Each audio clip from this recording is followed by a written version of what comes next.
we divide 413 by 5 in a long division method. 5 times 8 is 40. On subtracting, we get 1. So now we put down this 3 and it is 13. 5 times 2 is 10.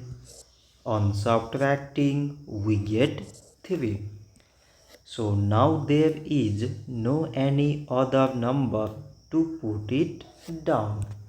So we take here decimal so that we put 0.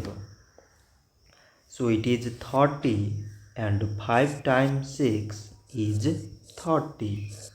On subtracting, we get 0. So 413 divided by 5 is 82.6. So this much for today and thanks for watching.